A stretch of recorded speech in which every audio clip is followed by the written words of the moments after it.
"I suppose you have heard the news, Basil?"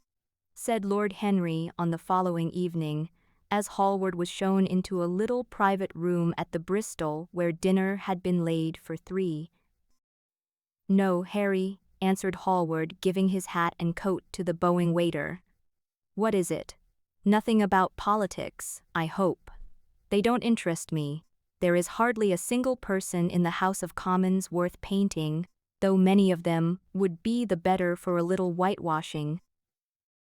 "Dorian Gray is engaged to be married," said Lord Henry, watching him as he spoke.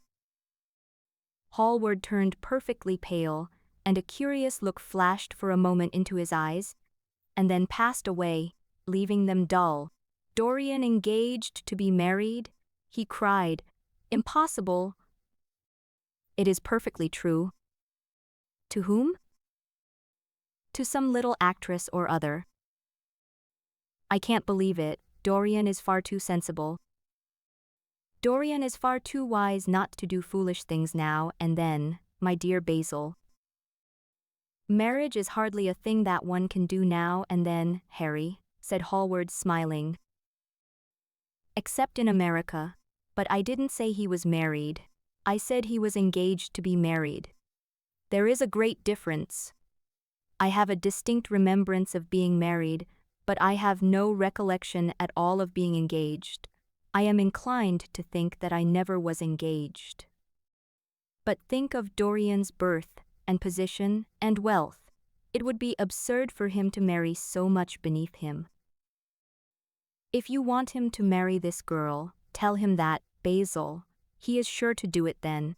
Whenever a man does a thoroughly stupid thing, it is always from the noblest motives." "I hope the girl is good, Harry. I don't want to see Dorian tied to some vile creature, who might degrade his nature and ruin his intellect." "Oh, she is more than good, she is beautiful," murmured Lord Henry, sipping a glass of vermouth and orange bitters. "Dorian says she is beautiful, and he is not often wrong about things of that kind. Your portrait of him has quickened his appreciation of the personal appearance of other people. It has had that excellent effect, among others. We are to see her tonight, if that boy doesn't forget his appointment." "But do you approve of it, Harry?"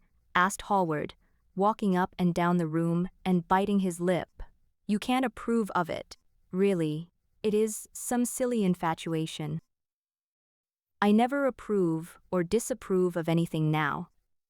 It is an absurd attitude to take towards life. We are not sent into the world to air our moral prejudices.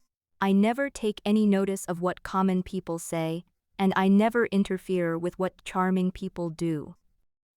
If a personality fascinates me, whatever the personality chooses to do is absolutely delightful to me. Dorian Gray falls in love with a beautiful girl who acts Shakespeare, and proposes to marry her. Why not? If he wedded Messalina, he would be none the less interesting. You know, I am not a champion of marriage.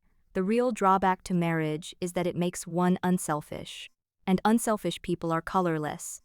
They lack individuality. Still, there are certain temperaments that marriage makes more complex. They retain their egotism and add to it many other egos. They are forced to have more than one life. They become more highly organized. Besides, every experience is of value, and, whatever one may say against marriage, it is certainly an experience.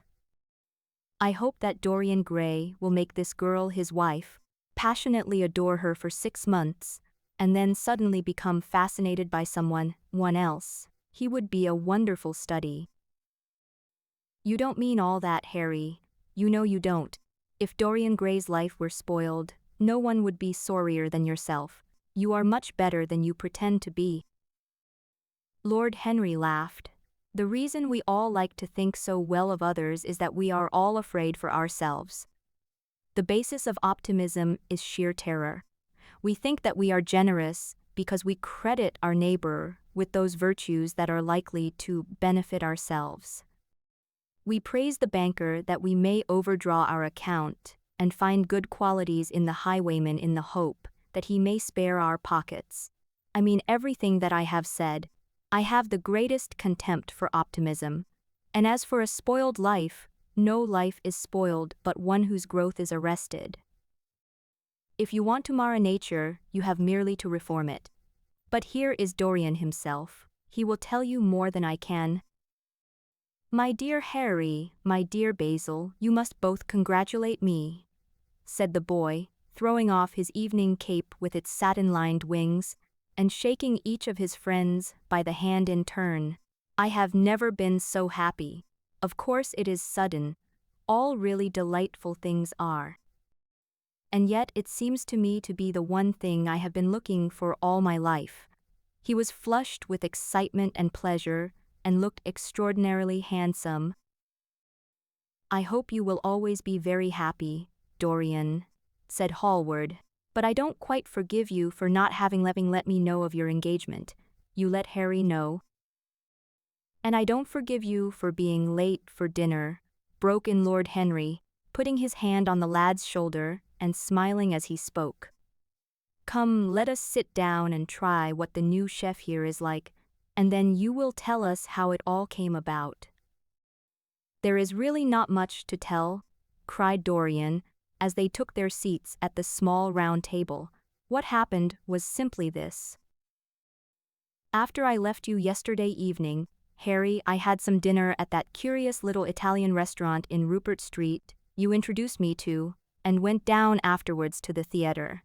Sybil was playing Rosalind. Of course the scenery was dreadful, and the Orlando absurd. But Sybil. You should have seen her. When she came on in her boy's dress, she was perfectly wonderful.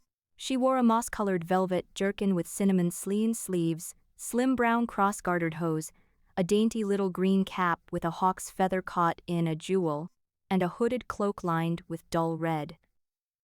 She had never seemed to me more exquisite. She had all the delicate grace of that Tanagra figurine that you have in your studio, Basil. Her hair clustered round her face like dark leaves round a pale rose.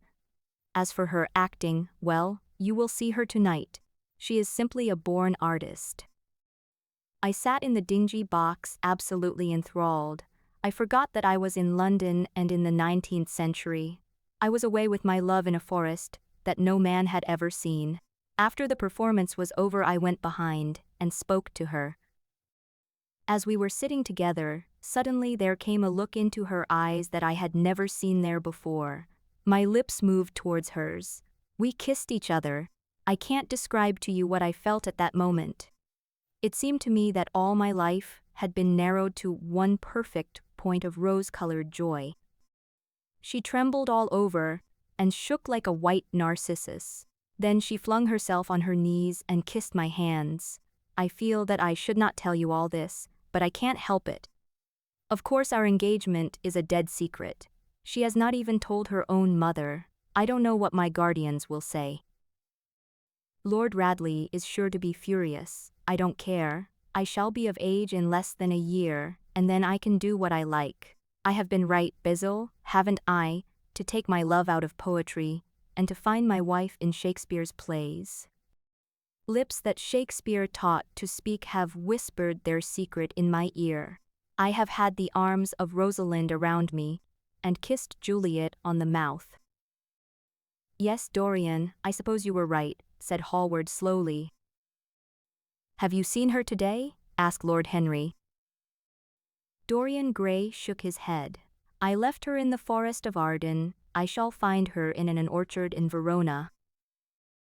Lord Henry sipped his champagne in a meditative manner. At what particular point did you mention the word marriage, Dorian? And what did she say in answer? Perhaps you forgot all about it. My dear Harry, I did not treat it as a business transaction, and I did not make any formal proposal. I told her that I loved her, and she said she was not worthy to be my wife. Not worthy. Why, the whole world is nothing to me compared to her. Women are wonderfully practical, murmured Lord Henry, much more practical than we are. In situations of that kind we often forget to say anything about marriage, and they always remind us. Hallward laid his hand upon his arm. Don't, Harry. You have annoyed Dorian. He is not like other men, he would never bring misery upon anyone. His nature is too fine for that. Lord Henry looked across the table. Dorian is never annoyed with me, he answered. I asked the question for the best reason possible, for the only reason, indeed, that excuses one for asking any question, simple curiosity. I have a theory that it is always the women who propose to us, and not we who propose to the women, except, of course, in middle-class life. But then the middle classes are not modern. Dorian Gray laughed and tossed his head. You are quite incorrigible, Harry, but I don't mind. It is impossible to be angry with you. When you see Sybil Vane you will feel that the man who could wrong her would be a beast without a heart. I cannot understand how anyone can wish to shame what he loves. I love Sybil Vane. I wish to place her on a pedestal of gold, and to see the world worship the woman who is mine. What is marriage? An irrevocable vow, and it is an irrevocable vow that I want to take. Her trust makes me faithful, her belief makes me good. When I am with her, I regret all that you have taught me. I become different from what you have known me to be. I am changed, and the mere touch of Sybil Vane's hand makes me forget you and all your wrong, fascinating, poisonous, delightful theories. You will always like me, Dorian, said Lord Henry. Will you have some coffee, you fellows? Waiter, bring coffee and fine champagne and some cigarettes. No, don't mind the cigarettes. I have some. Basil, I can't allow you to smoke cigars. You must have a cigarette. A cigarette is the perfect type of a perfect pleasure. It is exquisite, and it leaves one unsatisfied. What more can you want? Yes, Dorian, you will always be fond of me. I represent to you all the sins you have never had the commit. What nonsense you talk, Harry, cried Dorian Gray, lighting his cigarette from a fire-breathing silver dragon that the waiter had placed on the table. Let us go down to the theatre. When you see Sybil you will have a new ideal of life. She will represent something to you that you have never known. I have known everything, said Lord Henry, with a sad look in his eyes, but I am always ready for a new emotion. I am afraid that there is no such thing for me at any rate. Still, your wonderful girl may thrill me. I love acting. It is so much more real than life. Let us go. Dorian, you will come with me. I am so sorry, Basil, but there is only room for 2 in the brougham. You must follow us in a hansom. They got up and put on their coats, sipping their coffee standing. Hallward was silent and preoccupied. There was a gloom over him. He could not bear this marriage, and yet it seemed to him to be better than many other things that might have happened. After a few moments, they all passed downstairs. He drove off by himself, as had been arranged, and watched the flashing lights of the little brougham in front of him. A strange sense of loss came over him. He felt that Dorian Gray would never again be to him all that he had been in the past. His eyes darkened, and the crowded flaring streets became blurred to him. When the cab drew up at the doors of the theatre, it seemed to him that he had grown years older.